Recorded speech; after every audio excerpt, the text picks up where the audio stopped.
Hello and welcome to today's webinar, which is more of an informal conversational type, but we hope you enjoy it nevertheless. I'm Ryan, one of the co-founders of SonoVol. We spun SonoVol out of the lab of Paul Dayton at UNC Chapel Hill several years ago.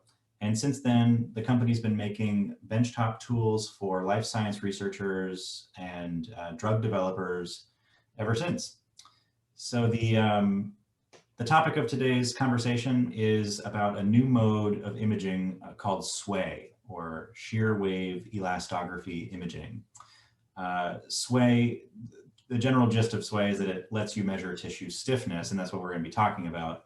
But the reason it's neat is that SonoVol's platforms traditionally are, initially they were only ultrasound, which let you get tissue images, soft tissue images, as well as blood vessel images. Then we added, with the Strata imaging system, the additional bioluminescence modality. So you have a number of different types of images you can acquire and read out from the tissue. And with the addition of SWE, there's now an entirely new value you can extract non-invasively from the tissue. And we didn't invent this technology. It's been around for several decades, and it's been in the clinic for many, many years. It's across the world every day being used by clinicians to measure a number of different disease processes. But preclinically, it's been fairly limited because it's so challenging to do this in the mouse. Mice are much smaller. The frequencies that you need to use to look at their small tissues are much higher, and it's very difficult to make SWE work at those frequencies. But we're at a point now where we've validated it internally, and several of our customers have started using this, and we want to basically let the world know what this is, how it's used, how these images are created, and that's kind of the point of today's call. So thank you very much for being here and for spending your time learning about this. And on the call with me today is Chris, who's an expert in this technology. Dr. Chris Moore. He'll be here to unpack the nitty-gritty of how SWE images are formed and how they might be useful. So Chris, would you mind just giving the viewers a little bit of a overview of who you are and maybe how you came to know a thing or two about this imaging mode? Yeah, thanks, Ryan. So yeah, I'm going to get into the nitty-gritty. So get your pens and calculators. With that said, thanks for having me, Ryan. Yeah, so my expertise is in elastography imaging. I came out of the lab of Dr. Katerina Galippi, who's one of the world experts in elastography for tissue compositional assessment. Specifically during my PhD, I worked a lot with elastography in the muscle for applications of Duchenne muscular dystrophy. But once I joined SonoVol here, the sort of goal from our team has been to extend this, as it is in the clinic, extend SWE to be a more generalized tissue biomarker, useful for everything from cancer to liver disease and everything in between. So that's my goal. Yeah. Now, so tissue stiffness. I mean, I mentioned briefly that was at the beginning. That's the point of SWE. But why is it that this is a valuable readout for Duchenne's and cancer and liver disease? Like, what's the unifying thread here, or is there one? Or can you just kind of describe that? Like, why should anyone care about tissue stiffness? I mean, because if you think about, like, our 3D ultrasound images produce an image of a tumor, and so you can measure the tumor's size, and it's obvious intuitively why you might want that if you're developing a cancer drug, or the vessel map. You can get how perfused is an organ, for example, but like the line between tissue stiffness and an important readout might not be as clear for some of these viewers. So could you unpack that? Yeah, so that it's something I take for granted, having been involved in elastography for so long. But that's a great point, Ryan. Is why do we care, and what is the intuition? So the concept behind shear wave elastography is we're going to use ultrasound to push on tissue and track the resulting stiffness from that. But further abstracting that, what we're doing is we're pushing on the tissue to feel how it feels. Does it feel soft? Does it feel stiff? And doctors have been doing this for years. When you go to the doctor, you say, I have stomach pain. They're gonna touch around your stomach and they're gonna say, oh, there's a stiff thing right there. We need to, look further. Well, what if you can't do that? What if it's in your liver, your kidney? What if it's deep? So we need to get measurements at depth, and that's where ultrasound elastography, this technique that's been around since, in the 90s and even before to some extent, we basically figured out you could use ultrasound to push on the tissue and then use ultrasound to watch the motion. So that's what's going on here. Yeah. I guess, why are tissues different? So why is a tumor stiffer, or why is a diseased liver a different, whether you're palpating it with your finger or doing it with ultrasound with elastography? What's going on there? Like, why are they different?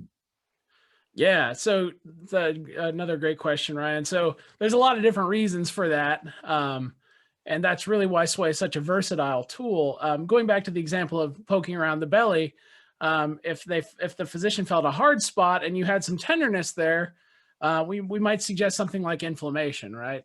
But think about all the things that can happen to tissue. It can die. It can become, so necrotic. It can become inflamed. You can have lots of cells coming in to clean up messes that happen. You can have collagen deposition, like fibrosis, scar tissue, if you will. You can have, let's see, what else? Fatty deposition, right? If your liver gets fat in it. So all of these different things you can think about. To give an example of fat versus healthy muscle tissue, think about a steak. A steak that's nice and well cooked, it has a nice firm feel to it, but that fat on the outside is really squishy. So if you don't know what's going on in the tissue, but you can close your eyes and push on it, you can make some guesses about what's going on. And even better than making guesses, using SWE, we can actually quantify those changes. We can put a number on that stiffness. And we're going to talk more about that number later on, I assume. Yeah, well, I guess one thing that would help is if we get some intuition around what is it? I mean, what is a shear wave? So we're creating a picture of this thing that we're calling a shear wave, but to describe what a shear wave even is. Like, how are we creating a picture from this? Yeah. So yeah, what is a shear wave? That's a great question. So a shear wave is created via this, in tissue is created by lots of things. So what all a shear wave is just a tissue shearing, right? So it's a solid tissue that you're deforming it longitudinally. That's all you're doing, is you're just shearing that tissue. So a shear wave is just as that tissue propagates. So if you to drop a ball in a pond, you have a wave that goes out transverse to it. That's not a perfect analogy, but it's close enough for what a shear wave looks like. So something you could, but ultrasound, this acoustics thing, what's going on there? So ultrasound radiation force is how we push on the tissue. So this is the ball that we drop in the pond is acoustic radiation force. And you can think about that. You've experienced this many times in your life. There were these things in the pre-COVID days called concerts, where you would go and listen to music and it would be loud. But when that subwoofer makes that loud noise, you feel it in your abdomen, right? And that's the sound imparting energy onto you and creating a force. The tissue is actually moving when you stand too close to the subwoofer? Oh yeah, even when you stand really far from it, if you feel it, your tissue is moving. That is energy being deposited into you. And so what that does, like I said, it deforms the tissue. You get a wave that propagates. And we do that same thing with ultrasound, but we do it at a much quieter and a much higher frequency. So, you don't feel this. We're talking about tens to, or so microns of motion. Versus when you're walking, you're undergoing centimeters of motion, right? So it's a completely non-invasive, non-ionizing sort of thing that's going on. Yeah. So I've seen these images as a biologist. Let's say I'm wearing my biologist hat and I see an image of, okay, here's an organ, and then overlaid, you've got some blues and some reds and maybe some greens. How am I supposed to interpret that? What does that mean? How do I use that? Let's just try to break that what should I learn from that picture? Yeah, so talking about blues and reds and greens, what you're talking about there is typically like we will use a rainbow color map to display stiffness on the screen. And you'll often see stiffness described in a number of ways. Kilopascals is a common unit, or meters per second, which it's just a simple equation that uses density to convert the two. So oftentimes we'll just use meters per second, the speed of that wave traveling through tissue. So if you think about the speed of that wave, think about a tight string. So a really stiff thing, you have this really tight string. If you flick that string, you're gonna have a really rapid wave that goes by, right? If you have a looser string, a softer string, if you will, because it's not as tight, and you flick the string, the wave will be more lackadaisical, way I feel at the end of a day on a Friday. So as that string is tighter, it's stiffer, right? So that's what's going on there. So when you see those reds, that's a high speed, that's a stiff thing, versus down through green and blue, those are going to be your softer, slower speeds. So can you get, if you have an organ or something that might be heterogeneous, might have a region of stiffness or a region of non-stiffness, do you just get one bulk value, or is the color map actually saying this is a region that is more stiff, this is a region that is less stiff? That's exactly right, Ryan. Yeah, so that's the beautiful thing about shear wave elastography imaging is we can push in one location and that wave travels through the tissue, and it doesn't have to go just one speed. It could go slow and then fast and then slow again.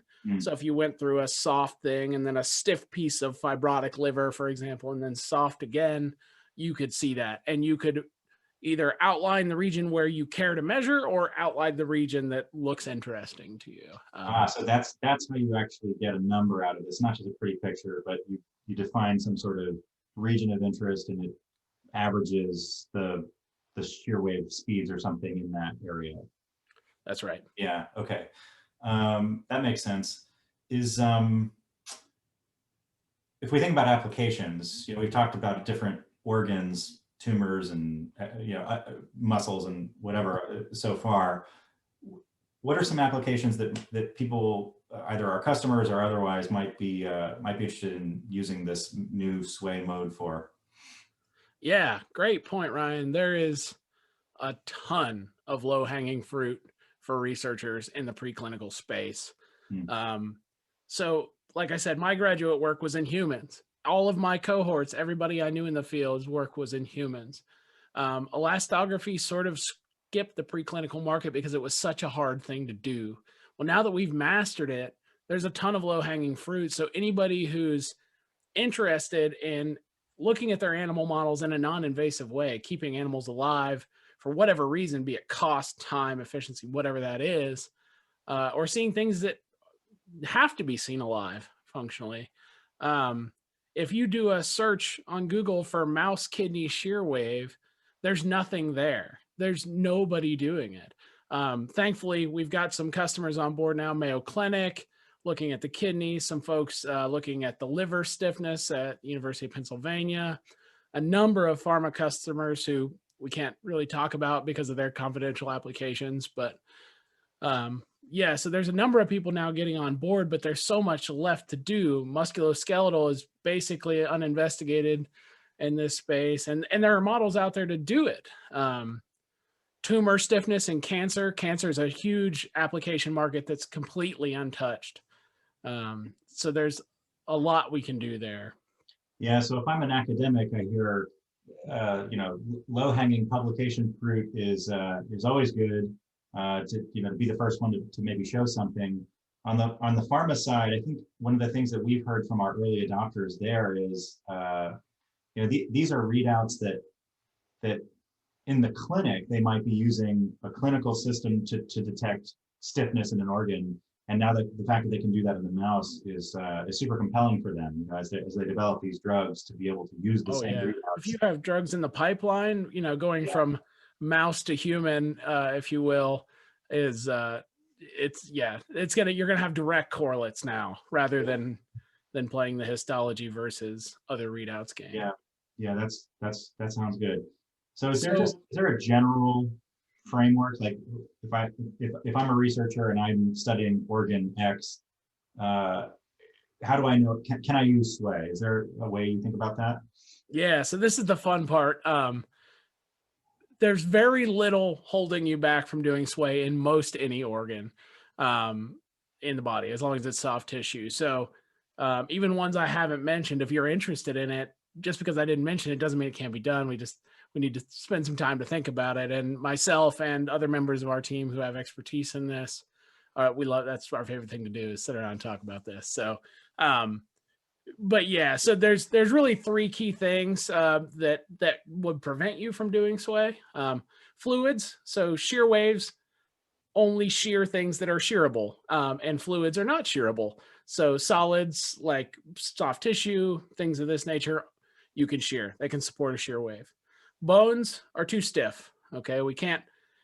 Waves will travel through the bones, but you're not going to get a shear wave that's measurable because you're not going to be able to displace it enough relevant to its surroundings. And the third thing is sort of a given for anybody who's done ultrasound, but in case you haven't, if there's air in the way, you're not going to be able to see, right? Ultrasound can't see through air. So even if you could induce a shear wave, you couldn't watch it propagate. So that's sort of a given there. So, but yeah, the general takeaway, I think, is we should try it in anything we can. And we're looking for folks to do that.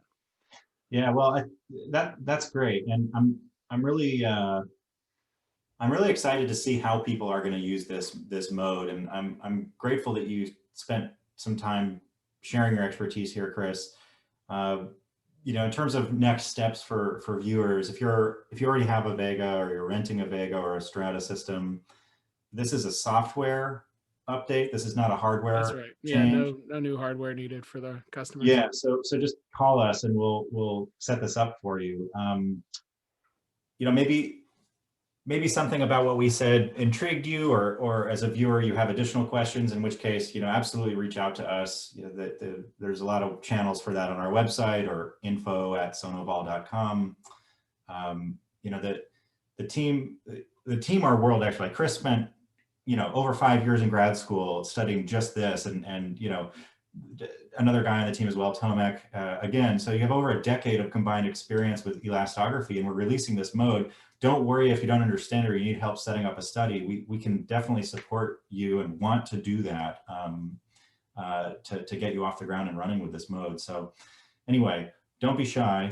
Let us know. And yeah, we'd love to talk more with you and get this out there and hopefully moving your research forward and accelerating what you're already doing. So yeah, thanks for having me, Ryan. This was a yeah, fun no, Chris, really appreciate you making time for this sort of one-on-one style webinar. We'll see what happens with this mode. Very excited to see. All right. All right.